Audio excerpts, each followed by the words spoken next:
Hey folks, welcome back to Abundant Life Homestead. If you've been following our sweet corn adventure this year, then you know it's harvest time for my son's sweet corn. Now Caleb's not with us at the moment, he's at school. I'm going to go ahead and get the work started. He's going to join us here in a couple hours when there's still plenty of work to do. Setup for harvesting corn is real simple. We just took the mower deck off the riding mower. We put a yard cart on the back. With the wide spacing of our rows, we can drive right up and down in between them. Sit right here in the seat, inspect the ears, pluck the ripe ones from the stalk, put them in the trailer behind us.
Well, there's one row, pretty much filled up the trailer, and that was arguably the least producing row, at least through most of the year. It had the fewest plants, so we're going to get these up to the house, get them sorted out, go from there.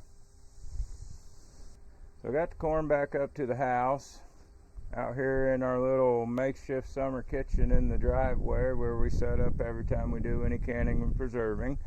And I've started sorting the corn. Really what I'm doing is just sorting into 2 piles, getting a visual look, nice good sized roasting ears, and the smaller, thinner ears that'll be better suited for freezer corn.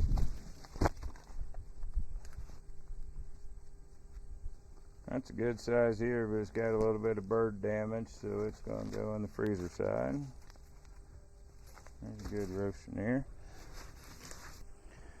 So I counted these up. We got 30 good sized roasting ears, 41 still good corn but more size for cutting and freezing, and I even pulled 6 tassel ears that I like to use to snack on while I'm processing the rest of the corn. Now the rest of the family will be here shortly. I think I'm going to wait till then before we can get the young'uns shucking, start to get the assembly line going.